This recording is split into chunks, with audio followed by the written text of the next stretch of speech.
Welcome to The Real Build. I'm your host, Jamila. We have our co-host, Andre, with us today. Hello, everybody. And we have a very special guest with us today, Les Bellamy of Bellamy Homes. Hello there. Oh, I am excited to have you here. You are one of the standing building companies in the Okanagan. You know, there's you, there's Bill Frame, there's Kevin Edgecombe, these are my superstars that I Google Gaga over as a young building company in this city. They've paved the way. So Les, thank you for coming. My pleasure. Very much. So today what we wanted to tackle is kind of the evolution of BC building code and, where building code came from and how it's gone, how the policies are created, and where we're kind of at now. We have talked about in the show how BC building code is different from the National Building Code and elevated in a way of, yeah, I'm sure we're building really great homes, but is it best? Mm-hmm. I don't know. We're going to touch on that today. But let's get down to, this is why we got Les, one of the old boys in here, because he can start from the beginning of code. Yeah. Well, as I said earlier, I'm at the age now where memory's not my superpower. He's got notes here, don't worry. So, really, in general, in the 1900s, housing pretty much was built the same. Very strong. Those log homes, they built some crazy structures.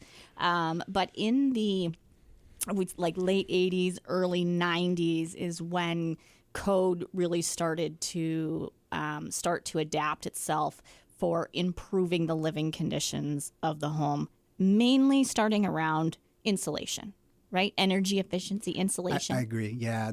There's the powers that be recognized there was a need to standardize housing. It was a bit of the wild, wild west. Mm-hmm. And a lot of those structures still sitting on the ground and usable. Yeah. But we needed to standardize. So talk about some of those things, some of those items that would be wild, wild westy that needed to be standardized. Well, if we look at homes built back in the early 1900s, they didn't have any insulation in them. They didn't have any air barrier. They barely had a weather barrier. Okay. Right. So, the reason why they stand the test of time is because they're wide open and the air would dry them out. There was no moisture there to rot them out. Mm-hmm. It would literally petrify the wood, and that's why it's still there. Mm-hmm. But your comfort, you get the wind howling through. Yep. Cold in the winter, super hot in the summer. Yeah. Sawdust insulation wasn't so great. When you're burning a wood stove, though, that's fine. Yeah. So there was a need to improve housing, and I think we're all better off for it. 100%. Mm-hmm. I think it began as okay, let's sit down and get this figured out. We don't know what we don't know, so we need to collaborate. We need to have roundtables. What are we missing? Let's get this book together. And I believe it was you that was speaking to an old-time building inspector that said that the code book used to be about as thick as a tabletop magazine. Yes. And now it's 2 binders about 2.5 inches thick each, and you need a degree to get yourself through it. Yeah. You're not wrong. And that was I was actually sitting in a course in Penticton with the City of Penticton's inspector group, and it was the head inspector at the time that gave that visual. And I was just like, wow, because all I know is the multiple binders, super thick. It's not even really, you don't print it and put it in a binder anymore. You look at it online, but... I still have a printed version, but I'm a vintage kind of guy. Love it. Yeah. So when code started evolving, who did this? Who initiated this? Government, the industry? How did this start to come around? It's actually a really good question. I believe I used to know the answer to that because I believe it was the Canadian government wanted to take over housing. Okay. And then I think this might be where the Canadian Home Builders Association got its start. Okay. I don't think it was called that, but that's where the roots of it started. Right. Is they came out and said, well, no, we don't think government should be doing housing. And that would have been builders at the time banding together Correct. to say, okay, you know, it's the wild, wild west. what if we regulate ourselves, create a standard, and then the government doesn't need to get into housing and the private sector can continue to flourish in that market? Yeah, I think that basically summarizes. I think the government kept a hand in it because I don't think society was ready to let builders make all the decisions on their own. Fair. Right? Fair. So yeah, I mean, it was a collaborative effort of all professionals coming together and getting it put together. And then out of that comes the Canadian Home Builders Association. Yeah, I believe that's actually how that all evolved. Yeah. I mean, it would make sense. Yeah. I mean, it was 7 or 8 years ago, I was president of the association, and I knew that stuff off the top of my head, and I believe that's where I'm pulling that out of my memory banks. But somebody out there might know better than me. Perfect. Well, let's keep in mind this is AM 1150 News Talk Sports. This is the talk show, so it's okay if we're not 100%, and we would love people to call in and text in or find us online and let us know any questions or comments they might have. But a collaboration of the government and the construction industry gets together and they start writing code and regulation, and essentially a guideline or that a minimum standard that they want homes to be built at. One of the biggest shifts was going from 2x4 to 2x6 construction, so that we could have enough space in the walls for our insulation requirement values. And then it all kind of went from there. Well, yeah, it did. And actually, I'm glad you brought that up because I think a lot of people think that we switched from 2x4 construction to 2x6 for a structural. Right. And it wasn't. It was simply because we wanted to put in more insulation. We needed more space, so we need 50% more lumber to achieve that. I love that you say that because I'm looking at Step Code 5 Net Zero construction right now with an exterior insulation, foam insulation. And one of the advantages to that is you can go to a 2x4 interior structure and reduce your lumber costs because you don't need the wall cavity. Exactly. It's going to be interesting trying to convince consumers that the 2x4 construction is still just as good. Just as good as, yeah. Right? As 2x6, yeah. Yeah, it's going to be an interesting transformation. Right, right. So what are some of the other things in early code writing? Like where in your career when you started focusing on construction and code in your own businesses, what evolution did you see in that process? I think where I saw the biggest change was about 2012. And that's 2012, okay. Yeah, so there was a big step then on insulation. So we went from R20 in the walls to R22 was a minimum. Right. You started to see insulation underneath the basement slabs, more focus on air tightness. That was, and it's interesting statistics from Enercan. So homes built before 2012, on average, consume 60 to 100% more energy than a home built after 2012. Wow. Yeah, it's a big number. Yeah, right? yeah. And when you look at the stats of, each year on average we build about 1% new stock. Yeah. So back then, if we look at the homes back then, it's like, okay, 80% of housing stock in British Columbia was built before 2012. So when we're having conversations about code and people say, yeah, but I'm in this house and it's terrible, it's really leaky, and we need to build better homes, it's like, yeah, we already are. We started building better homes in 2012. Most people are living in homes that were built before 2012, right? So sometimes when we're having those conversations about we need to do better, well, what date are you comparing the better at? Right. So between, the late 80s, early 90s and 2012, that 25-year span, was there much changes? Like, were you anticipating as a builder, oh, it's January, we're going to get the code change update and we're going to have to reprice all of this and, redo these plans if we don't get them into the building permit in time to lock in our code from last year? Like, was that an actual awareness in the construction industry? There didn't seem to be the dramatic changes. Yeah. Right? Yeah. So you're out there with the old timers and they're all complaining about, this, that, and the next thing, but there were no real significant changes coming in that really grabbed your attention. Right.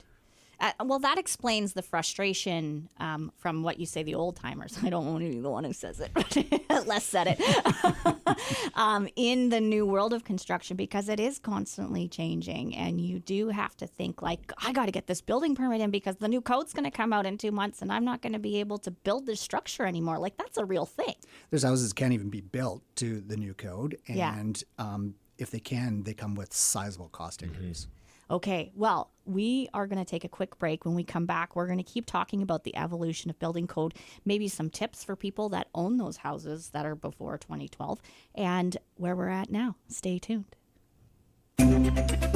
Welcome back to The Real Build. I'm your host, Jamila. We've got our co-host, Andre, here with us. Hello, everybody. And our very special guest today, Les Bellamy with Bellamy Homes.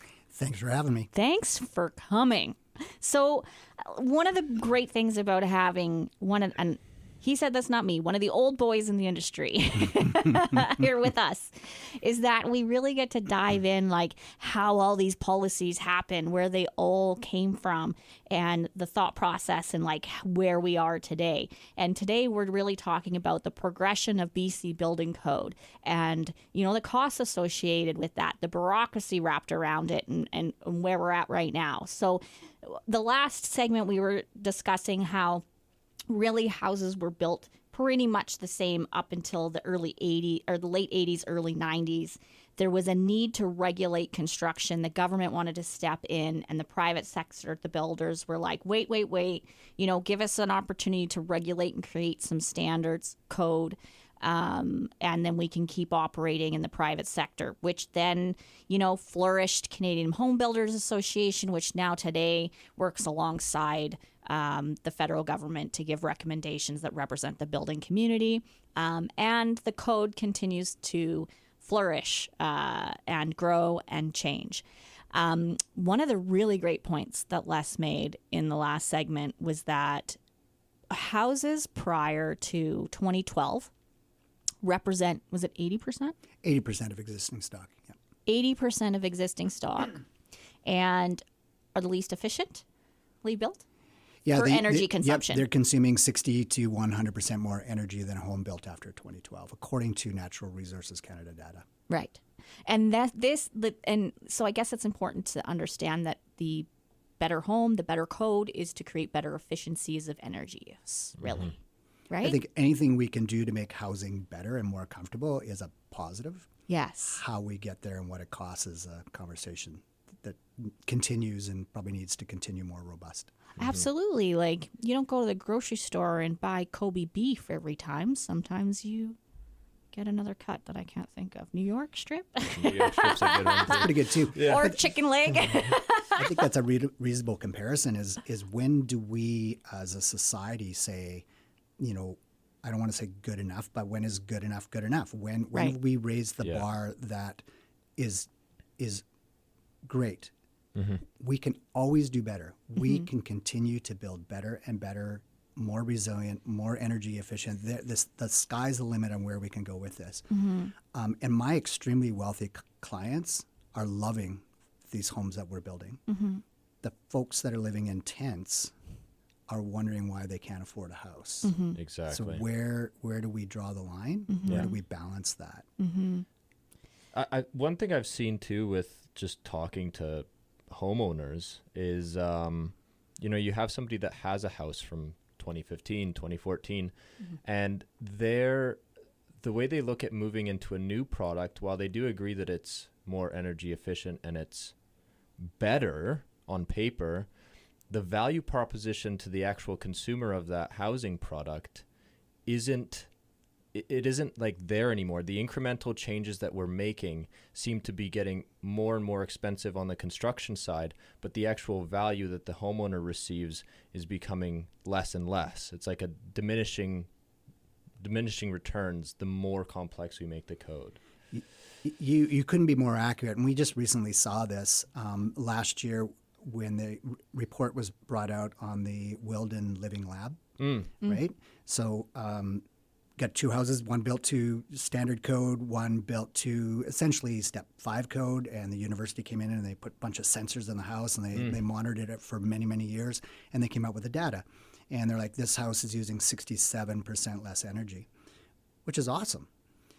And then it's like, okay, well, how much did that cost? So when we go back to 2017, when they're looking at bringing in the BC Energy Step Code, the estimates for a Step 5 house was, they said, around 13%.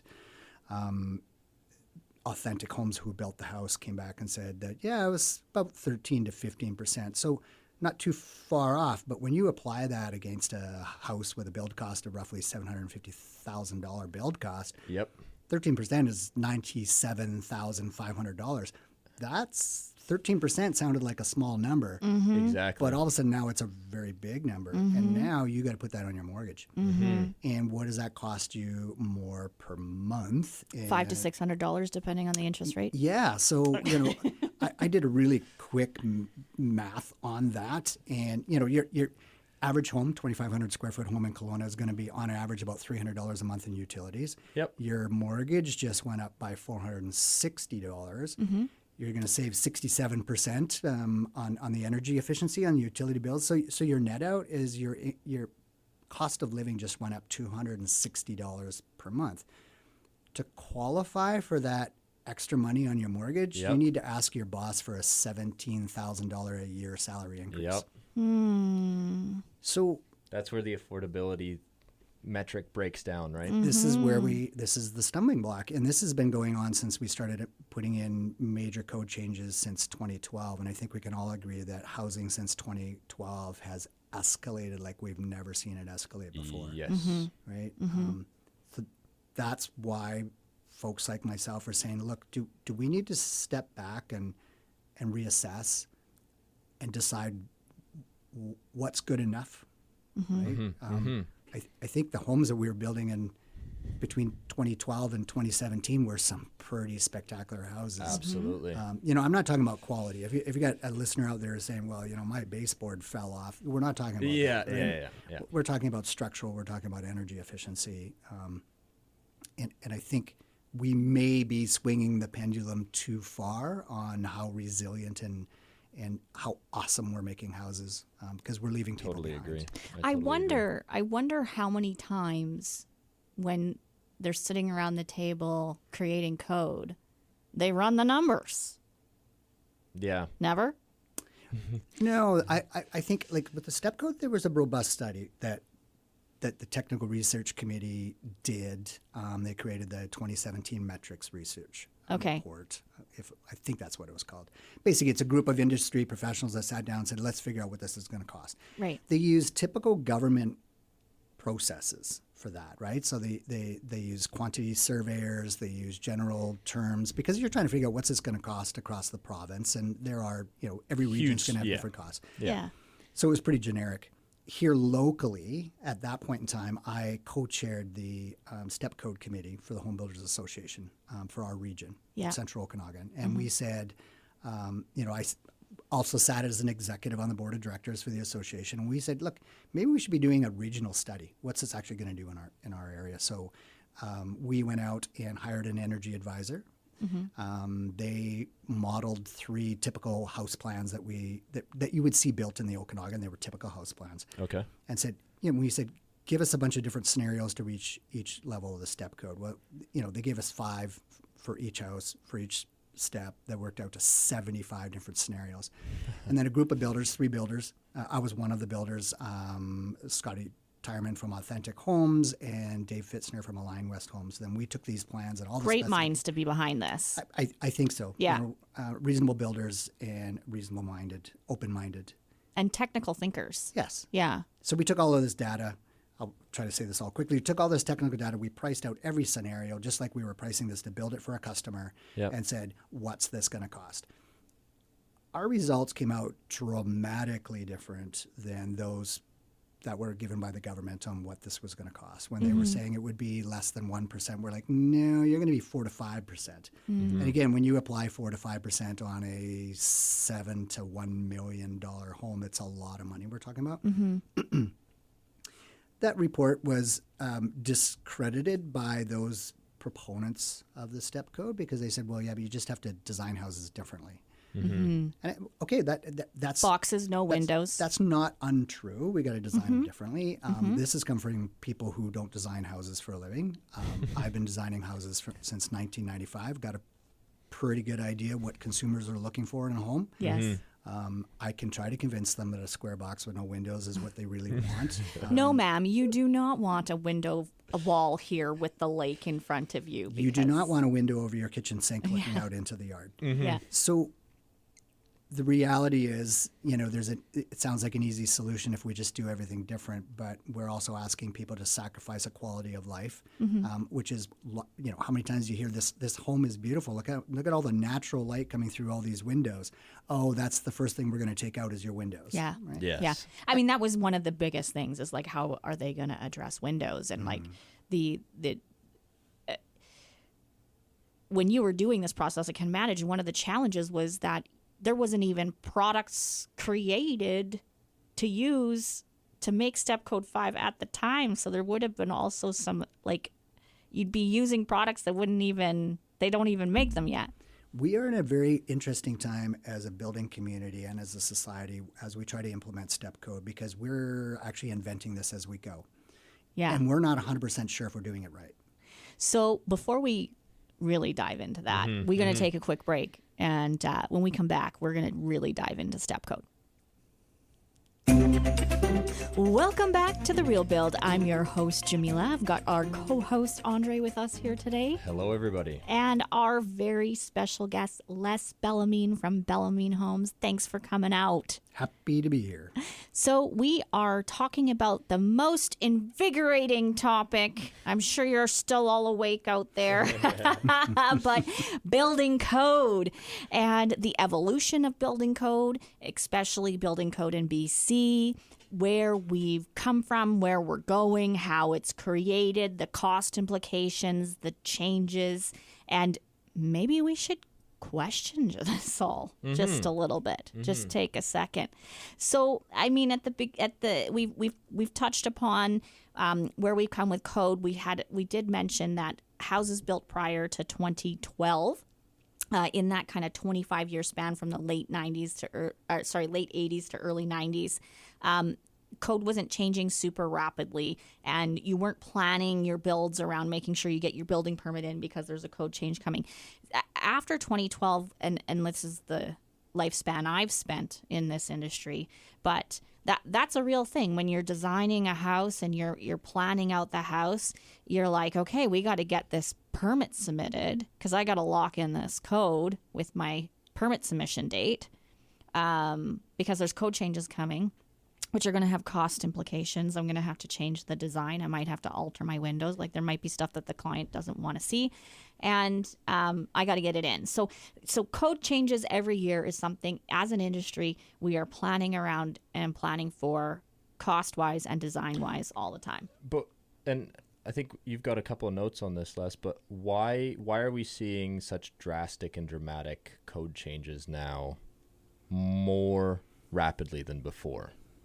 That's a great question that I don't really have the answer to, but I can speculate. Okay. We've unintentionally, I believe, created an industry around code and code revisions, code reviews. So there are folks who have great intentions of constantly reviewing the code. Where can we do better? How do we do better? And they're compensated for that, and they should be compensated for that. The question I'd put out there is if those folks came back to us and this year said, we reviewed the code and it's fine. Great, don't change anything. Yeah. And then they came next year and they said the same thing, and then they came and said the same thing again, and this goes on for a few years. At some point, the taxpayer is going to say, why are we funding this? If the code is fine, the code is fine. Why are we funding this? Now, I'm not trying to make a conspiracy theory out of that, but I think that's something we need to look at is why are we doing this constant revision? Right. And it circles back to what we spoke about earlier, that we definitely want to build better homes. Of course. But where do we keep raising the minimum standard to a point that the average Canadian just can't afford a house? Yes. Like that's just it. We just, all these people can't live in homes anymore because we've elevated or raised the bar on what we're building. So yeah, here we sit. There's a big business behind code changes, right? Like like you said, there's people employed to review and recommend code changes. We've got entire city departments to review plans and inspect codes. With constant changes of this code makes them more and more needed and relied on to make sure that these are being seen in all of the plans that are coming through.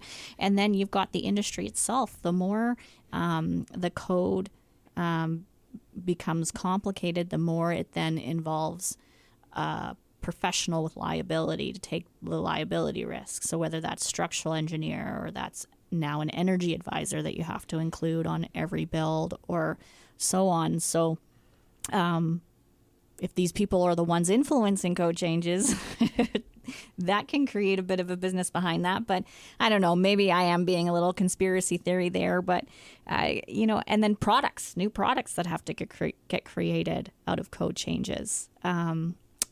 An endless list, and it's multi-layered. I mean, even our own association sells training courses to our industry, to our members, to get caught up on building code. That those courses they sell is definitely giving us a service, but it also generates revenue that hires staff. I'm going one tomorrow. There you go. So am I. I'll we'll see be you there there. together, right? So and so maybe that's gets us into why are we going to that course? Because now we are building all houses in British Columbia to be earthquake proof. Which was very surprising. I think a lot of us got blindsided by that. It was a code change that came in pretty darn quietly. Yeah. I know a lot of builders who didn't even know it was being talked about until it was, oh, by the way, on March 10th, it's now mandatory that minimum standard is your house has to be built to withstand an earthquake and wind loading. Explain that a little bit more. Yeah. As if I'm not a builder, Sure. Let's dive into this. So, I'll put that down in layman's terms. We're trying to design and build homes that can withstand earthquakes. And we do this by making areas of the house more structurally sound, putting more fancy nails and screws and Strapping, what we affectionately call fasteners. So some of the odd things that have happened with this code is the government's come out with a brochure, a multi-page brochure on how we're supposed to do this with tables on you have to use these kind of screws and these kind of nails and they have to be done in this way. And then when you read through all the fine print, there's actually a little disclosure that says, oh, by the way, we are aware that none of these fasteners fit any of the equipment that you currently have.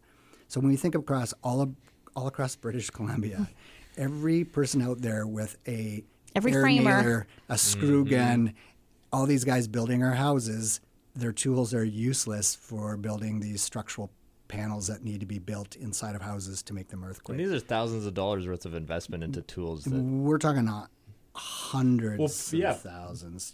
Per person, per framer, yeah.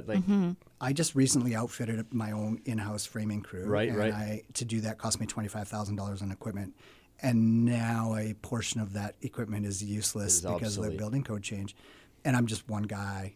Yep. Right? Yeah.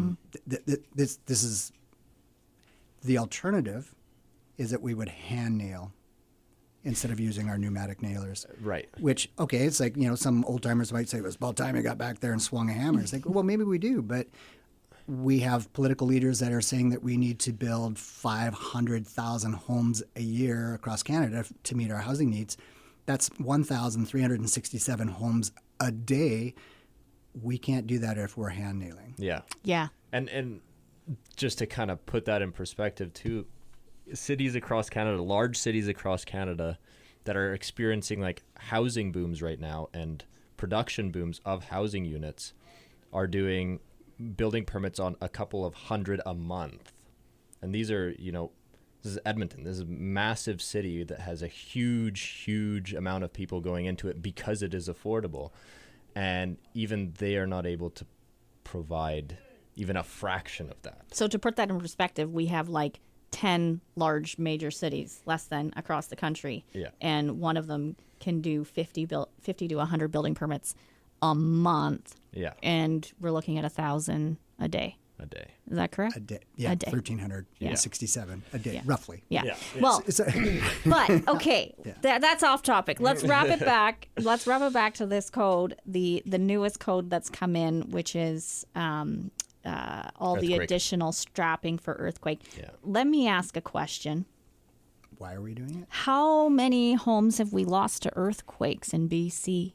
Yeah, that is a fantastic question. And it circles back to, why are we doing code Yeah, changes? yeah. And this would originate from Natural Resources Canada sent out data that this is actually a fun fact. On average, 400 earthquakes occur in British Columbia per year. How many did you guys feel? None. Haven't felt one since I was 9 and moved to BC. Actually, no, I think I feel the dump feel one truck or going two. down the street Yeah. when I feel those earthquakes. So, I'm a kind of guy that likes to dig into information. So when I first got this, 400 earthquakes a year, holy cow, Yeah. that's serious. Okay, well, maybe we do need some seismic changes here. Yeah. And so then I dig into the research and it's like, well, how many buildings were destroyed by earthquakes? How many dwelling units, right? And we go from 400 a year. And my research was, where do I start? Do I go back 1,000 years? Do I go back a month? Right. I said, I went back 157 years because that's when Canada confederated, right? Okay. And I go, how many earthquakes have occurred in the province of BC that have damaged dwellings in the last 157 years? And the answer is 7. And of all those earthquakes, the worst would have been in 1946 on Vancouver Island, and one building toppled. So this is 1946, year after World War II ended. Probably an old house that fell down. Everything else mostly happened Vancouver Island, the coast. The damage was chimneys, broken glass. That's what has occurred. So, I mean, we got to take a quick break, but what was that number? 7? 7 Structures over in 157 years.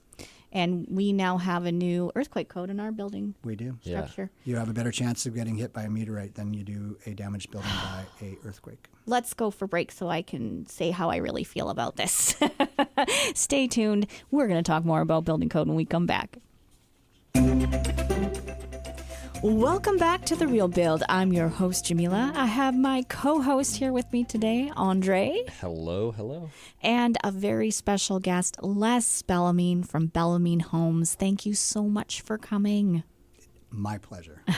We have been talking over the last hour about BC building code. And really, we could sit here and just talk about what code is and how big our 2x4s are and all this kind of stuff. But what we wanted to dive into is the history of code, where it's gone, why it was created, where we've gone to, and how it actually is directly affecting the cost of construction today. And from the builders in the room, we're thinking, maybe we should question this a little bit. One of the big significant things is really since 2012, building code has been rapidly changing every year. The drive and the push towards energy efficiency in our homes, which we all agree is an important thing to do. However, we've reached this, we surpassed this point of perfection where the cost to create it is outweighing the savings in creating it. And That's a great way to put it. and we just keep going. Yeah. And not just in energy efficiency and a lot of other things. Right before the break, we were talking about brand new seismic code that has come into place.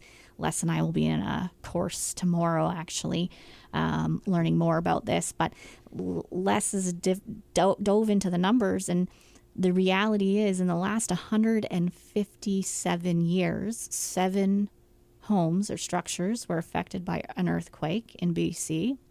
And we now have code that we have to build within all of our single family homes to protect homes from earthquakes. So I'll let you go ahead. Andre. Yeah. The kind of point I have to that is in BC we have very diverse soil conditions and very diverse geographical conditions. And in places like Delta and Richmond in the lower mainland, we know that if a big earthquake were to happen, a lot of liquefaction would take place and a lot of those buildings could be compromised. Nobody is disagreeing with that, and that is kind of the harsh reality of things. Mm-hmm. The problem that I have with the seismic code is that it is being applied broadly to all of British Columbia. And so in places where we're building on bedrock, on till, on very structurally sound materials, we still have to comply with these code changes, which are making buildings more expensive. Yeah, I think we need to clarify that the code does recognize the different regions, and there Okay. are some different parameters that you got to follow. So yeah, in those areas, like you say, Delta, they're going to have much more stringent requirements. Sure. We have a little less requirement here. It's not much, and it's not going to move the needle a whole lot differently on the costs. Right. You know, when we done some rough estimating, because this code came in so secretly and quietly for most of us that we haven't had a chance to really crunch the numbers. But in conversations with my structural engineers and fellow builders, we're estimating the average house is going to be somewhere between $10,000 to $25,000 in additional costs. Which, you know, if you're spending $750K to build a house, that doesn't seem like a lot of money. But we need to recognize the incremental costs, because earlier we talked about with step code, where we're adding, you know, our mortgage went up by $260 a month to get to step code. Well, now we look at adding on seismic, a little smaller number, but it's still, to cover that, is going to be, you know, somewhere between $60 and $150 a month. Well, now when For the life of your mortgage. well, correct. But now it's cumulative. We're adding these Exactly. things together. Right? Yeah. So each time we look at these codes, the think tanks that put these things together, they come back and they go, well, you know, this is going to be less than 1% or less than 2% or less than 3%. It's like, okay, but you've been saying that since, you know, since code started changing rapidly, so since 2012. Every year. And I think probably the best description is it's a death by 1,000 cuts. Yeah, That's what we've exactly. done to housing affordability, is we've just 1%ed it to death, and now we can't afford And it. it compounds. So if we were to add those two numbers together for energy efficiency and now for seismic, your average mortgage holder is looking at paying how much more a month? Yeah, roughly $300, $300 to $400 more per month.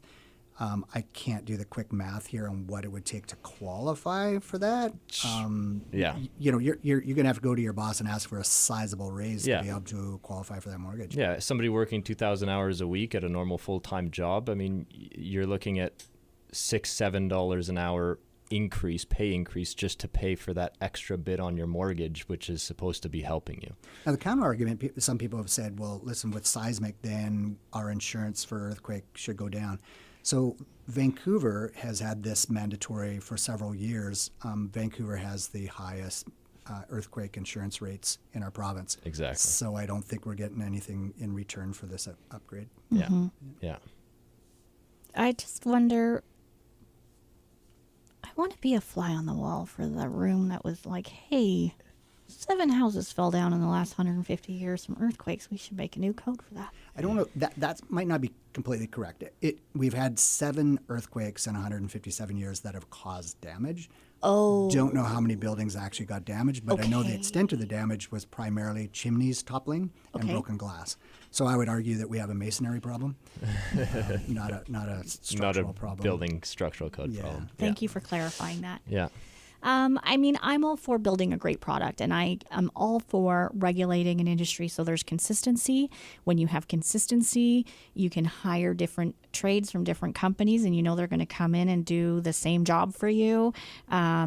It creates a better environment for building. But like everything, we can take it too far. And we are rapidly running down the path of like just code changes all the time. Let's get back into step code. Yeah, we had a few things to wrap up there. So step code, and we've done other shows on this. We've had energy advisors come in, but it was essentially created to increase the energy efficiency of construction. In BC, this doesn't exist in Alberta or other provinces, and it has 5 steps that you move through, 5 being net zero ready, and we are currently sitting at step code 3 in all the municipalities across BC, and on our way to step code 5 mandatory by 2032.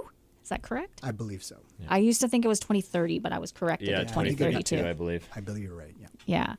Yeah. And so we did touch on starting to talk about this, but when they created step code and they created this energy efficiency they wanted to go through, there wasn't even products available yet to achieve this. It's been a whole invention of a category, including Energy Advisor, which is a new name you hear in the mix of designing homes. And really today you can't design a home without having an Energy Advisor do a calculation on the house to make sure you're achieving step code. Les, you are an amazing home designer. I know Les Bellamy Homes is known for their construction, but you design those houses. How has step code changed your design process?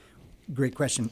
I had to make a choice. Now, I work primarily with wealthy clients, so I have some leeway there where I had to make a choice that we make homes less aesthetically pleasing, less light, natural light coming in from windows, less of everything, more perhaps comfort through air tightness and insulation values. So that was my choice. Or we just raise the cost of construction and meet the new energy targets while maintaining a nice luxury home. So yeah, we see a skyrocketing effect of construction costs. It's why I advocate strongly on these kind of conversations because I'm a strong advocate of housing affordability. We're not talking about my customers. Yeah. Right? We absolutely are not talking about my customers. They don't like to spend money, but they have money to spend. I'm talking about the average consumer. I'm thinking back to myself. You know, when I moved to Kelowna in 1989, and I shared a 3-bedroom duplex with 5 guys, and I slept on the basement floor of a concrete floor of an unfinished basement on an air mattress because that's what I could afford.